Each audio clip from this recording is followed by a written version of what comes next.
오늘 본문이 속한 이 책은 신명기입니다. 신명기는 총 34장으로 구성되어 있습니다. 이 34장으로 구성되어 있는 이 신명기에서 1장에서 30장까지는 모세의 고별 설교가 들어있고, 그리고 31장에서 34장까지는 그의 사망 기사가 다루어지고 있습니다. 오늘 본문은 죽음을 앞둔 모세의 고별 설교 중에서 그 결론부에 해당하는 내용으로 모세의 어떤 당부, 권면 이런 것들이 담겨 있다고 하겠습니다. 출애굽한 이스라엘 백성들이 약속의 땅 가나안을 눈앞에 두고 그곳에 도착해서도 하나님을 저버리지 않고 신앙을 지켜나가야 할 것을 촉구하는 내용이기도 합니다. 40년 광야 생활을 통해서 출애굽을 경험했던 1세대의 많은 사람들이 죽음을 맛보았고, 그러는 과정 속에서 새롭게 태어난 그 후손들이 그 내용들을, 신앙의 내용들을 이어받아 하나님의 언약을 기억하고 살아가야 할 것을 상기시키고 있는 것입니다. 지난주 설교를 통해서 알 수 있었던 바와 같이 모세는 약속하신 땅을 눈앞에 두고도 들어갈 수 없는 그런 처지에 놓여 있었고, 그렇기 때문에 그는 누구보다도 더 큰 애틋함으로 지금 이 권면의 말을 전해주고 있는 것입니다. 무리바 사건을 통해서 하나님의 마음을 알았던 그가 그의 진심을 꺼내놓고 하는 교훈과 같은 가르침이 담겨 있습니다. 모세는 그때 하나님으로부터 꾸중을 듣게 되는데, 그 무리바 사건 때문에요. 민수기 20장 12절을 보게 되면 모세가 백성 앞에서 하나님을 거룩히 여기지 않았다라는 지적을 받고 있고, 시편 106편에는 그가 말을 함부로 했다라는 지적을 받고 있습니다. 이로 인해 그는 약속의 땅으로 이스라엘 백성들을 인도하지 못하게 됩니다. 모세의 입장에서는, 개인적인 입장에서는 매우 슬픈 일일 수도 있고 아쉬운 일일 수도 있으나, 모세가 그 사건들을 통해서 배우고 알아가는 것들이 있는 것입니다. 그것은 원망과 불평으로 다툼을 일으켰던 잘못한 이스라엘이 아니라 자신을 꾸중하시는 하나님을 통하여 하나님의 마음이 무엇인지를 알게 되었다는 것입니다. 심판자인 하나님께서 가만히 있는데 왜 네가 내 백성에게 함부로 말을 하고 분을 내느냐 하는 지적인 것입니다. 모세는 그 꾸중과 지적을 통해 하나님께서 얼마나 그 백성들을 사랑하고 아끼시는지를 알게 되었습니다. 이것이 모세를 내쳤다는 그런 뜻이 아니라, 하나님께서 자기의 백성을 얼마나 대단하고 크게 보시고 그분의 뜻하신 가운데서 목적하고 계신가를 잘 나타내주는 표현이라고 하겠습니다. 모세를 통해서 이루시고자 하시는 하나님의 뜻, 목적, 그 결론이 결국은 이 백성을 통해서 이루어지고야 말 것이다를 하나님께서 강력하게 말씀하시는 것입니다. 모세는 교사로 세워졌고 이스라엘은 하나님의 자녀이다가 강조된 표현입니다. 이로 인해서 모세는 시편 90편에서 하나님과의 어떤 사건들이 일어날 때 이스라엘 편에 서서 이스라엘을 위한 간청을 하나님께 하는 자로 자라가는 것 또한 볼 수 있습니다. 그런 모세가 오늘 본문을 통해서 고별 설교의 결론부에 생명과 복, 그리고 죽음과 멸망의 길에 대한 그 당부의 말을 전하고 있는 것입니다. 생명의 길을 고르고 그리고 죽음의 길을 벗어나야 할 것이다 하는 말입니다. 여기서 우리는 고른다라는 말 속에 어떤 우리가 가지는 선택의 갈림길, 그 중요성, 이런 것들을 마주하게 되는데, 이것은 우리가 가지는 어떤 책임 이전에 하나님께서 하시고자 하셨던 그 선택을 위한 전제, 그리고 제시된 그 내용, 이런 것들에 초점을 맞춰서 우선하고 있습니다.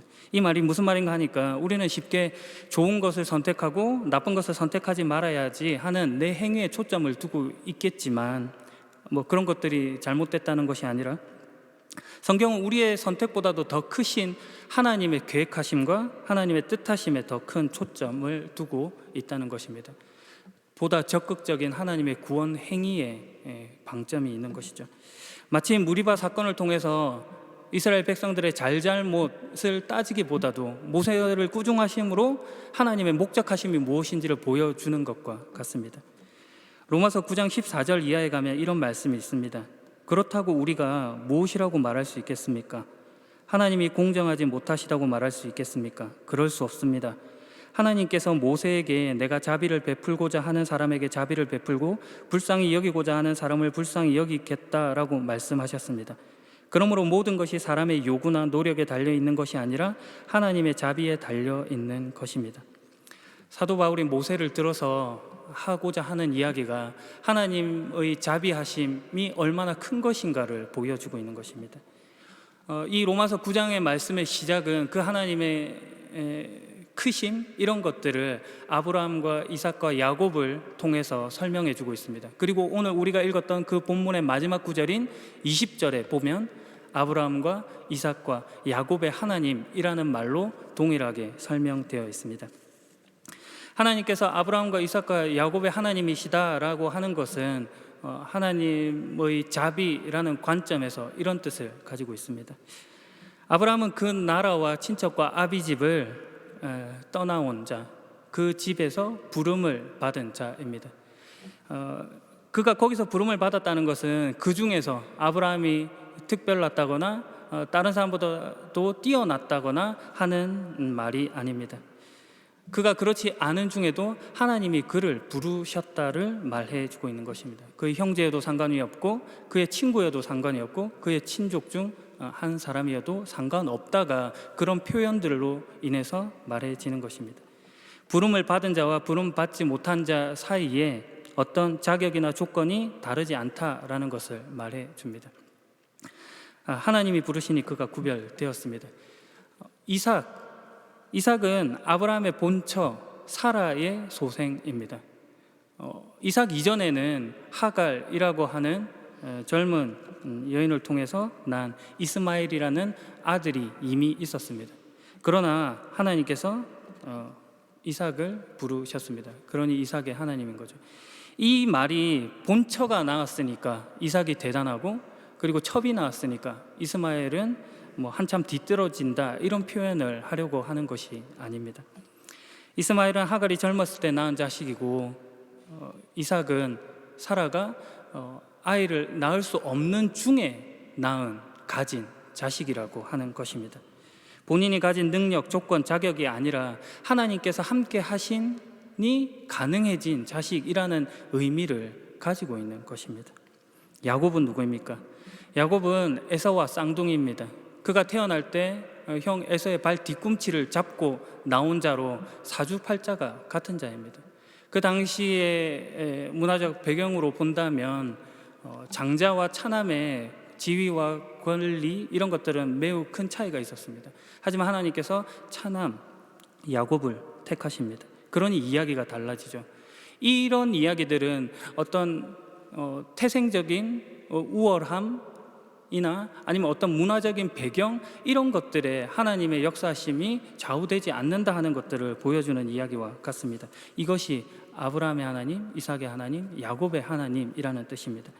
그러므로 우리가 선택이라고 하는 것을 떠올릴 때 내가 잘 고르고 내가 잘 못 고르고 내가 잘하고 못하고가 우선하는 것이 아니라 하나님의 선택, 즉 은혜 주시기 위해서 찾아오시는 하나님의 적극적인 구원 행위를 먼저 떠올려야 하는 것입니다. 결코 우열을 나누거나 호불호를 나누는 것이 아니라 우리가 만들어낼 수 없는 것으로서 은혜의 활동을 이야기하는 것입니다. 이것은 오늘 본문 15절에 나타나 있는 생명과 복, 그리고 죽음과 멸망이라는 단어에서도 알 수 있는 대목입니다. 여기서 복과 멸망이라고 하는 히브리어 원어는 토브와 라라고 되어 있습니다. 토브는 선이고 라는 악입니다. 그러니까 복과 멸망, 선과 악으로 지금 그 선택을 이야기하고 있는 것이죠. 성경에서 선과 악이라는 것은 하나님의 속성을 기반한 것입니다. 하나님이 기준이 되는 것을 지금 이야기하고 있다를 강조한 표현인 것이죠. 그러니 사람이 가진 능력, 조건, 우월, 인과율 이런 것들이 아니라 하나님이 기준이고 출발이고 끝이 된다가 지금 성경에서 말해지는 바입니다. 모세가 그런 속에서 지금 그의 고별 설교를 하고 있는 것입니다. 16절, 여러분의 하나님 여호와를 사랑하시오. 사랑은 자주 말했던 것과 같이 관계를 지향하는 말입니다. 대상이 있다는 말입니다. 우선하여 생각할 것이 그것이라는 거죠. 너희와 대상하는 그 사랑의 관계의 대상이 되는 그 하나님이 누구인지 관심 가지라 라고 하는 말씀입니다. 우리야 사랑하라 하니까 곧장 또 어떤 도덕적인 준수, 명령 이런 것들을 떠올리기 쉽겠지만 그런 것이 아닌 것입니다.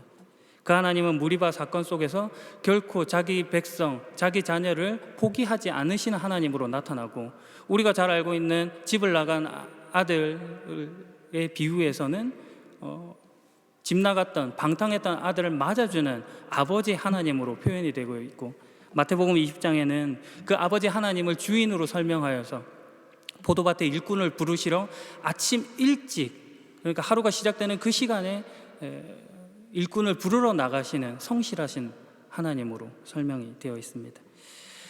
주인이, 그 포도밭 비유에서 주인이 품삯을 계산하는 방식을 보게 되면 그 주인이 얼마나 크고 대단한 자비를 가지고 있는지가 보여지는데, 늦게 온 사람에게도 동일한 하루 품삯을 주는 것에서 나타납니다. 이것이 그 주인이 가지고 있는 어떤 동일한 은혜, 모두에게 베푸시는 차별이 없고 계급이 없는 그 하나님의 은혜라고 하는 것이 무엇인지를 보여준다는 점에서 의미가 있습니다. 모세가 지금 너희가 사랑하는 하나님, 은혜를 베푸시는 하나님, 그 하나님이 그런 하나님이다라는 것을 마지막 당부로 이야기하고 있는 것입니다. 그 전제 속에서 너희가 하나님 안에서 살아라 하는 이야기로 새로운 국면을 전환시키는 것입니다. 은혜 받은 자로서 책임을 다하라가 되는 것이죠. 당자의 비유에서 큰 아들을 향한 아버지의 마음입니다. 큰 아들을 향하여서는 기대라는 아버지의 뜻이 있었다고 설명드린 적이 있습니다. 내가 가진 모든 것이 다 네 것이 아니냐, 내 것을 모두 다 맡기고 상속자로 키우고 있는 그 아버지의 마음인 것이죠. 포도밭 비유에서는 먼저 일하게 부름받은 자들이 가지는 어떤 특권과 같은 것입니다. 그 당시에는 로마의 지배적인 속국에 위치해 있었고 경제가 매우 피폐해져 있었습니다. 일자리가 많이 없었기 때문에 일꾼으로 부름받는다는 것이 매우 커다란 특권이었던 것입니다. 그러니 그 특권을 받은 자가 이제 더 이상 자기가 불림을 받을까 안 불림을 받을까 하는 그런 초조함이나 발을 동동 구를 필요가 없는 것이고, 먼저 들어와서 기쁨으로 일할 수 있는 자격을 갖추게 된 것입니다. 그는 먼저 들어와서 포도밭에 얼마나 많은 포도나무가 있는지, 얼마나 많은 포도 열매가 맺히고 있는지, 그리고 새참은 또 뭐가 나오는지, 앉아서 쉴만한 곳은 어디가 있는지를 늦게 온 자들은 알지 못하는 그것을 확인할 수많은 기회와 시간을 가지게 되는 것입니다. 이런 것들이 모두 은혜로 주어지는 새로운 국면입니다. 하나님께서 우리에게 복되게 하시는 그 일들을 시키고 있는 것입니다. 세상이 할 수 없는 일이고 우리만이 할 수 있는 일이라고 했습니다. 1994년에 개봉한 쇼생크 탈출, 이 발음이 되게 어렵더라고요. 쇼생크 탈출이라는 이 영화가 있는데 여러분 많이들 보신 아주 유명한 영화입니다. 아카데미 시상식에서도 작품상과 더불어서 한 7개 부분에 이렇게 올려진 명작인데, 안 보신 분은 한번 보시기를 추천합니다. 아내와 그의 정부를 죽였다는 누명을 쓴 이 앤디라는 사람이 악명 놓기로 유명한 이 쇼생크 감옥에 gat히게 됩니다. 이 영화는 기독교적인 관점이 곳곳에 숨어져 있는 그런 영감을 주는 영화입니다. 가장 직접적으로는 아주 독실한 기독교 신자라고 부르는 그 교도소 소장을 통해 보여줍니다. 그는 되게 기독교 신자임에도 불구하고 위선적인 인물입니다. 그는 휘파람으로 내주는 강한 성이요라는 찬양을 하고, 그리고 자신의 집무실의 벽에는 그 십자수로 요에서 말씀, 주님께서 심판하신다라는 것을 써붙여 두기도 하고, 성경을 들고 다니며 여기에 구원이 있다라고 말하기는 하지만 정작 앤디라는 사람의 누명을 벗어줄 증인이 될 만한 사람을 죽이기도 하고, 그리고 불법적인 방법으로 탈세를 함으로써 자신의 재산을 부풀려 가기도 하는 그런 인물입니다. 반면에 그 작은 감옥과 어울리지 않는 큰 키를 가진 앤디를 통해서는 대조적인 그런 모습을 보여주는 것이죠. 이 앤디는 말뿐인 그 교도소 소장과는 다르게 보다 실제적으로 성경을 사용하고 이용하는 인물로 설정이 됩니다. 대표적인 그 모습은 그가 탈옥을 위해서 감추어 두었던 작은 망치가 성경책 속에 출애굽기에 이렇게 딱 올려져 있는, 감춰져 있는 그런 모습들 같은 장면들입니다. 그래서 그가 실제로 이 쇼생크를 탈출하게 되는 그런 내용들이 나타나는 거죠. 이 영화가 주는 가르침 속에는 이런 모습들이 있습니다. 앤디가 탈옥을 하고 나서 사람들이 앤디를 회상하는 그런 장면들인 것이죠. 앤디는 자신이 가진 능력들을 가지고 동료들에게 맥주 한 병씩을 돌리기도 하고, 그리고 방송실에 문을 잠그고 음악이 금지된 그곳에 음악을 틀게 되는 그런 일들을 합니다. 사람들이 그 일들을 다 이야기하기 시작하죠. 그리고 앤디가 이 악명 높은 곳에서 탈옥을 했어 라는 이야기들로 사람들에게 희망을 줍니다. 공포, 절망밖에 없는 그곳에 앤디라는 인물이 들어감으로 희망과 웃음이 꽃피는 것입니다. 그로 인해 감옥은 더 이상 감옥일 수 없는 곳으로 자리 잡는 것입니다. 우리가 지금 이 새로운 국면에 놓여 있습니다. 그런 존재로 부름을 받아 서 있는 것입니다. 모세가 마지막 그 고별 설교를 통해 그 후손들에게 하고자 하는 말이 그런 것입니다. 너희가 약속한 땅 가나안을 향해 가는 그곳에서, 또 그곳에 들어가서라도 하나님 신앙을 지키며 그런 존재로 살아가라는 것이죠. 16절, 여호와의 명령과 규례, 율법을 지키시오. 그러면 여러분은 살고 번성할 것이요, 그리고 여러분이 들어가 차지할 땅에서 복을 내려주실 것이요. 하나님의 명령과 율법을 지킬 수 있는 존재, 차지한 땅에서 번영과 복을 받는 존재로 부름받았다는 사실을 강조하고 있는 것입니다. 그러나 아쉽게도 역사를 보면 이스라엘의 숱한 실패가 등장합니다. 이사야 29장 16절의 말씀을 보면 진흙된 그들이 토기장인 하나님을 원망하고 당신이 정말 나를 창조하기나 했는가라는 생각을 가지고 반문하는 그런 장면이 나타납니다. 하나님과 무관한 자기 인생을 살겠다고 하는 저항이 드러난 것이죠. 그런데 그들이 그 정도로 또 머무는 것이 아니라 매우 약삭빠르기 때문에 자신의 이익을 위해서는 또 신을 선택하는 그런 잘못을 범하기도 합니다. 아라드, 우리말 성경에 아랏이라고 하는 그 지역에 가면은 남쪽 유대 지역인데 그곳에서 하나님을 예배했던 그 성소가 있습니다. 그 성소에 가면은 돌기둥이 두 개가 서 있고 그 돌기둥의 바로 앞에는 각각 하나씩의 그 향단이 있습니다. 거기서 제사가 드려졌던 것이죠. 이 돌기둥은 하나님을 의미하는 것입니다. 그런데 문제가 있는 것이죠. 돌기둥이 두 개라는 것입니다. 하나는 하나님인데 다른 것은 누구 것이냐? 아세라의 것입니다. 바알과 아세라를 숭배했던 이방 그 문화가 유입이 되어서 이스라엘의 정체성을 훼손시켜 버린 것입니다. 그래서 그들이 자신의 이익을 위해서 하나님을 버릴 수는 없으니 바알의 자리에 하나님을 가져다 놓고 아세라를 함께 섬기는 모습을 보이는 것입니다. 먼저 죽었던 고백 설교를 했던 모세가 들었다면 죽었다가도 벌떡 일어날 그런 일입니다. 그러나 오늘 우리가 앞서 살폈던 것과 같이 이런 모든 실패 속에서도 모세가 하고자 했던 그 우선하는 전제, 그것을 기억해야 합니다. 오직 한 분 하나님을 사랑하는 것에 하나님이 하신 일들을 보라는 것입니다. 자기 백성, 자기 자녀를 사랑하셔서 내버려 두지 않고 찾아오시는 그 하나님 말입니다. 사랑의 대상이 되는 하나님의 위대하심을 보라는 것입니다. 죽음과 저주의 길을 가는 우리들에게 생명과 복을 주실 수 있는 분이 하나님이심을 말해줍니다. 로마서 8장 28절은 이렇게 기록되어 있습니다. 우리는 하나님께서 모든 일을 하나님을 사랑하는 사람, 즉 하나님의 목적을 위해 부름을 입은 사람들의 선을 위하여 하신다는 것을 알고 있습니다. 개정판이 더 익숙할 것 같은데요. 우리가 알거니와 하나님을 사랑하는 자, 곧 그 뜻대로 부르심을 입은 자들에게는 모든 것이 합력하여 선을 이루느니라. 모든 것이 합력하여 선을 이룬답니다. 합력하여 선을 이룬다. 결코 혼자 내버려 두지 않는다는 뜻입니다. 모든 것입니다. 모든 것이라는 것은 우리의 잘한 선택뿐만 아니라 우리가 잘못하고 우리가 실패한 그 모든 것들입니다. 그 모든 것들을 다 싸매어서 결국 하나님이 정하신 선이라고 하는 그 목적지로 우리를 끌고 가시는 것입니다. 예수 그리스도를 통해서 보이신 내용입니다. 우리를 결코 혼자 내버려 두시지 않기 위해 찾아오신 임마누엘의 주님입니다. 십자가의 승리를 통해서 결코 죽음이 끝이 아니라 더 있음을 보여준 생명과 부활을 나타내 보이신 예수 그리스도.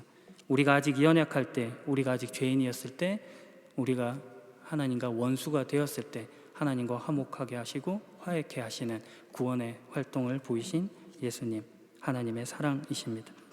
그러니 신자된 우리가 스스로 가졌다라고 생각하는 것으로 하나님을 대적해서는 안 됩니다. 그런 것들은 모두 하나님과 부합되지 않는 것입니다. 십자가에 죽는 것과 같이 모든 것을 내려놓아야 합니다. 오늘 본문을 통해 모세가 하고 싶은 말이 그런 것입니다. 하나님을 사랑하는 것입니다.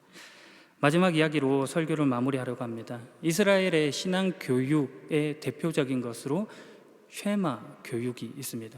쉐마라고 하는 말은 듣다라는 샤마라는 말의 명령형 형태로 들으라라는 말입니다. 신명기 6장 4절에 이 표현이 대표적으로 나타나서 쉐마라는 말로 시작하고 있죠.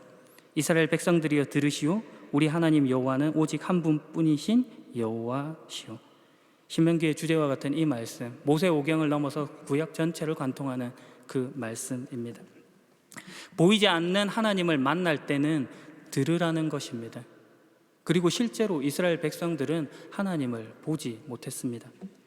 하나님은 호레스산 구름 가운데서 불로 나타나실 뿐 형상을 보이시지는 않습니다. 그리고 이스라엘 백성에게 어떤 형상도 만들지 말 것을 말씀하십니다. 이런 관점에서 감리교 신학대학의 구약학 교수님이신 왕대일 교수님께서는 이것을 이렇게 표현했습니다. 신명기적 의도로 보면 이것은 보는 종교에서 듣는 종교로의 변화를 내포한다. 내가 원하는 결과물로 보는 것이 아니라 하나님의 말씀을 들어야 한다는 것입니다. 본다는 것과 듣는다는 것은 상당한 차이가 있습니다. 그 주체성의 초점에서 확연히 다른 것입니다. 듣는다는 것은 화자, 즉 말하고자 하는 사람의 소리, 음성에 더 큰 초점이 있습니다. 나아가는 신앙을 위해서 우리가 해야 할 일이 그것입니다. 듣는 것, 그것이 우리의 시작이고 출발이 되어야 합니다. 그 들음 속에 하나님의 음성에 순종하고 항복하는 것입니다. 오늘 신명기가, 오늘 본문이 여러분에게 주는 교훈입니다. 오직 한 분이신 여호와 하나님을 사랑하십시오. 그분의 음성을 들으십시오. 그러면 여러분의 신앙은 자연스럽게 자라갈 것입니다. 오늘 모인 우리 모두 가운데 하나님의 이 은혜와 복이 가득 넘쳐나게 예수님의 이름으로 간절히 축원합니다. 기도하겠습니다. 사랑하신 하나님, 약속의 땅으로 우리를 인도하시는 여정 속에 우리가 책임 있는 존재로 자라가고 있음을 고백합니다. 때로는 잘 못할 수도 있고 실패할 수도 있지만 그 모든 것을 싸매시어 나아가게 하시는 하나님의 인도를 신뢰합니다. 주님 편에 서 있겠습니다. 듣겠습니다. 순종하고 항복하겠습니다. 말씀하여 주옵소서. 오늘도 우리를 위해 찾아오신 예수 그리스도의 이름으로 기도합니다. 아멘.